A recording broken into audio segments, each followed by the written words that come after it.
Well, good morning. Okay. In one of my morning rants on Facebook, I was talking about the generals. And I thought everything was a little funny, suspicious, whatever you want to call it. Well, I was listening to DEF CON Zero yesterday, and they have more time to do all the research, pull up news articles. I mean, this is what they do for a living. I'm at work trying to make a paycheck, so I can't always do the research like what they do, but they're going to walk you through it and listen to Alpha. Okay, he's going to explain something when you work for the government. This guy right here. It's real interesting because it's pretty much saying exactly what I was talking about. So let me get this all started. The correlation that I was seeing with like wondering. I mean, this is kind of like an open question, an open speculation, but the more I've like thought about what was this generals thing, like why were all these generals summoned to to come back home? I think they all met at Langley, if I'm or no Quantico. They all met at Quantico, and I saw that a lot of them started resigning immediately. I saw that uh, Seth Keshel was posting about an Air Force general who had resigned, and he said, and his comment was, "The purge begins," and that got me thinking. I was like, I wonder if this is actually a purge, because if you go back and you look at Purge people resigning. Yeah, I think they got freaking me personally. The resigning. Um, and he's talking like the purge. They brought all the generals back to Quantico so they could get their facial expressions. If people get nervous, you're gonna see it. They start sweating. They start stuttering. Da, da, da, da, da, da, da, da. And they're already at Marine base, and they can bring them up for high treason right then and there. Now, if they're gonna, maybe they were given deals to uh, basically rat out other people. I think that's the part of the military operation we're in. I think that's where we're at right now. Or well, it might have already been done. Probably has already been done, but now they're starting to put it to the public. So let's get back to the what the military was doing. The military tried to stop Space Force from being created. There's an article that specifically details how there was a gag order put in place. The budgets, money was hidden. They did everything they could to stop Space Force from being created. And I interviewed General Quast for my show, The Book of Trump, to kind of catalog the creation of the Space Force. And what he explained is that they kind of put together this would have been the Trump administration, put together kind of group to kind of go through all these budgets and find money. And they were finding money left and right of like money that had been renamed and, squirreled away. And, effectively, this is like a giant bureaucracy when you think about the military, and lots of money flowing through there.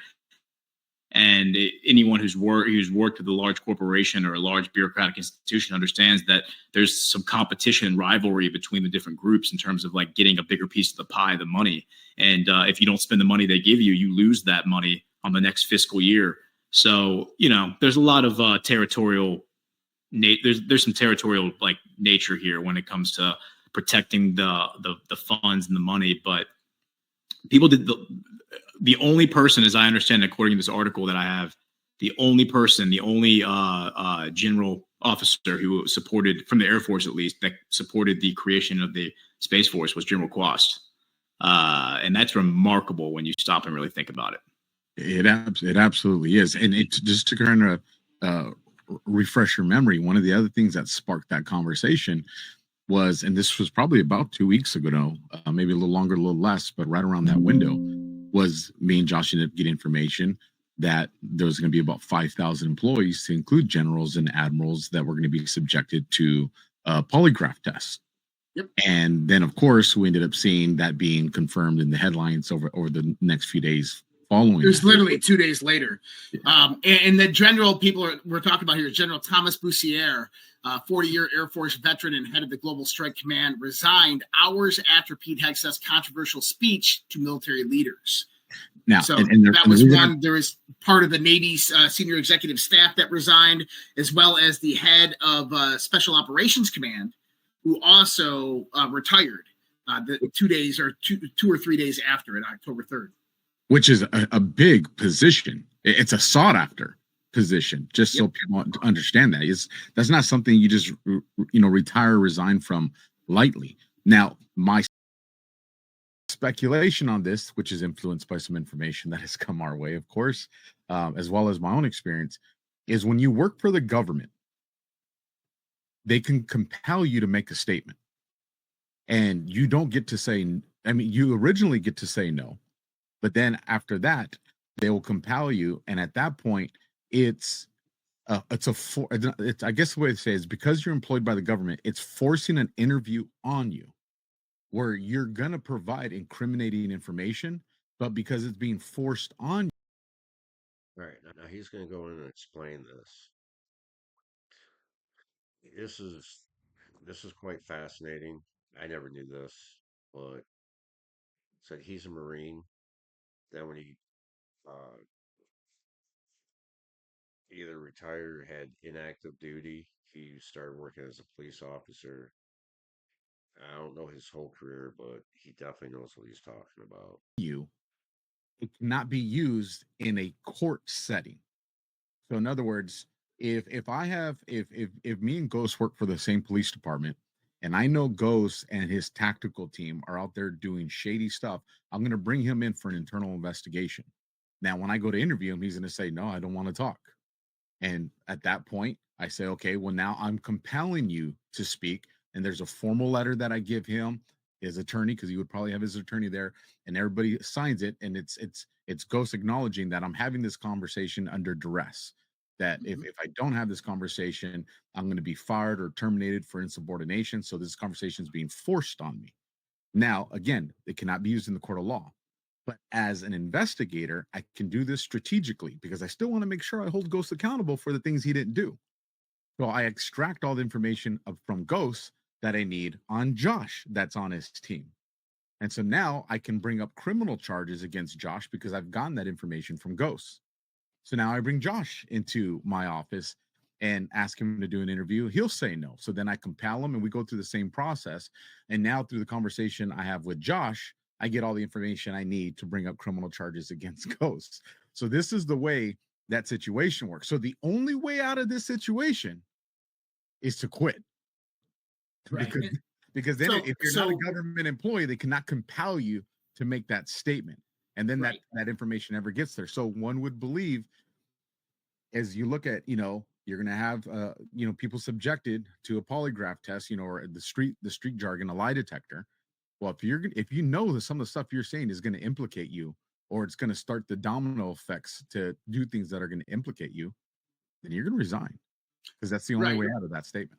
In the timing of the general's purge, so that's what we're going to call it, was not a coincidence. I mean, a week prior is when Trump spoke at the United Nations, and the day before, the Secret Service broke up a massive cell phone ring, 100,000 SIM cards, over 300 various different SIM servers that were running various different cyber espionage. Now, this is where it can get interesting. And I think what Josh, this guy over here, Josh, I think what he's going to do is explain to you how they can see which phones have been contacted with other phones. And that's how they're going to start building their case. Maybe they can even get phone records through that source. I'm not really all that tech savvy on that stuff. So That's just my guess. disabling cell towers, launching DDoS attacks. But the most important part that I saw was facilitating anonymous encrypted communications between threat actors and criminal enterprises. And the FBI agent or Secret Service agent that actually did the debrief on this, when he said that the threat actors and criminal enterprises, he said they're This is why you shouldn't buy just one Mazzato knife. If you only buy one, you're people we know that we're aware of. And this was interesting because if you understand that China has established massive amounts of police stations, private hidden police stations around the United States of America, they've established these cell phone rings, these basically hacking farms. We just broke up another one in New Jersey. This one was in New York. And this is a proxy method for encrypted communication between bad actors, whether it's foreign intelligence that are operating inside the United States, they can utilize these lines, or if it's the deep state communication rings, this is how they would communicate. Now, I find it interesting that this happens. The announcement of it was 2 days after that ring was broken up. Then they have it, and it's at Quantico, which just happens to house the United States Marine Corps Intelligence Battalion, which is a branch off directly from Fort Meade in the NSA, who have all of the SIGINT capabilities to go out there and capture cell phone communication. So I want people to think about this, is if you just brought 600 generals in or 400 generals, whatever it was, and they all just have their business cell phones or their personal cell phones, you're not going to get that information off if they're a bad actor, especially if they have like an encrypted cell phone that they keep on them and they just didn't bring it with them. But you have to understand that our phones ping each other continuously. So if you have one cell phone in the vicinity of another cell phone, it's pinging your MEID back and forth amongst them hundreds of times a second.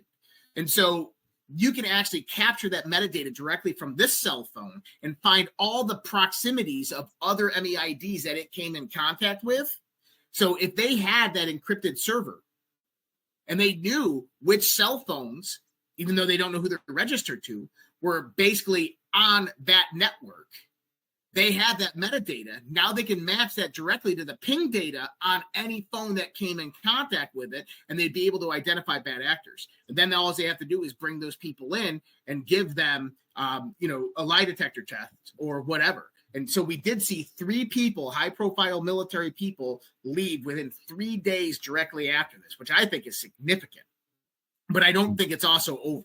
I think that some of them probably will be getting maybe forced into retirement sooner or later when replacements are found, or a lot of this. And I think that this is one point about that Q post I was talking about, is that there's a lot more good people than bad.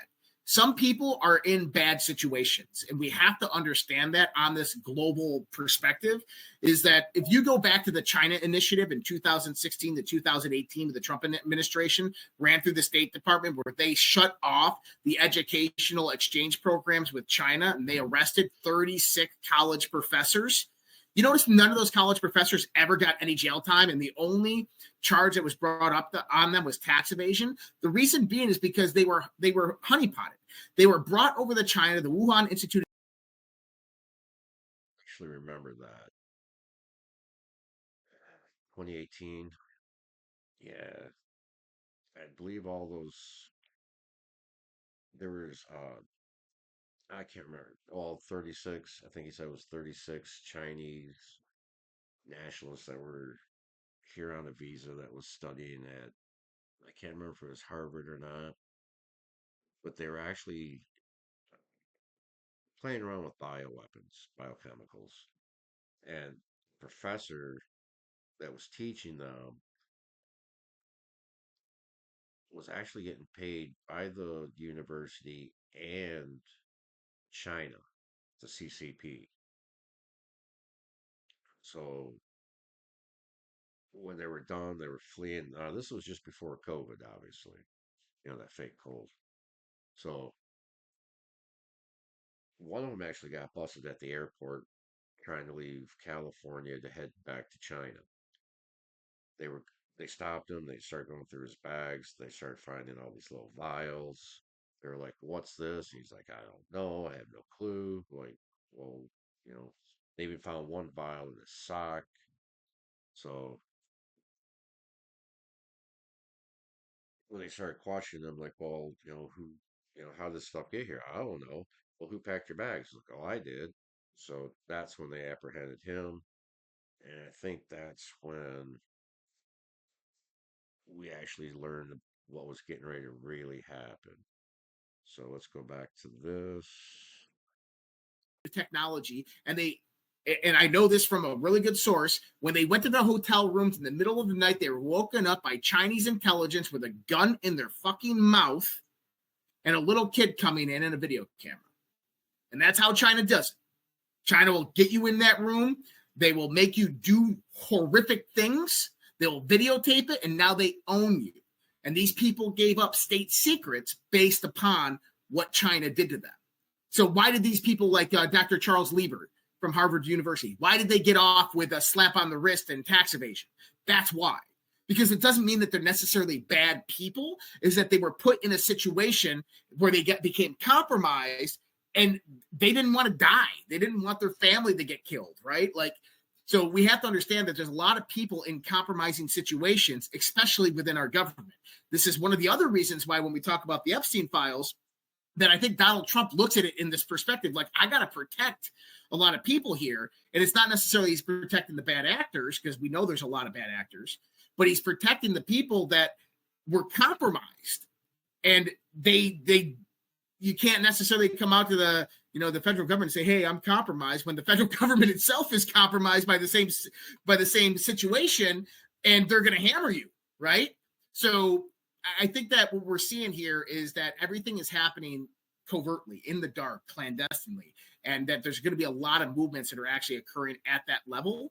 And it's because the majority of the people in this network that were utilized for intelligence, that were honeypotted, were compromised, are probably good people. And I'm saying probably. I'm not saying that they all are. I'm saying we're probably good people that were just put in compromising situations by foreign intelligence or even domestic intelligence agencies. Well, the thing that sets us up here for success is, and that's why I'm glad that Ghost recognized these similarities to the Saudi purge, because since that evolution has already unfolded, we can look at that as the template to see what types of things we see now that resemble then. So let me ask you, Ghost, if you're aware, during the time of this purge, and what are some of the major significant things that you saw following that purge that were like stuck out to you in the mind, whether it was taking over of corporations, whether it was CEOs resigning? What are things that you feel are significant that we can look at now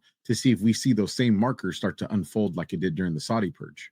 Well, that's a great question, and Josh is right. If this is following a pattern that we've seen around the world, this is going to be something that there's going to be like ripple effects. There's going to be reverberation. It's going to continue happening. The Saudi purge technically lasted 2 years because they continued arresting people all the way through 2019, and frankly, they're still arresting people now. I mean, though every once in a while, some low hanging fruit corruption case will come up on the Saudi news wire. But I think the big arrests of like the big corrupt royal family members was the first 2 years.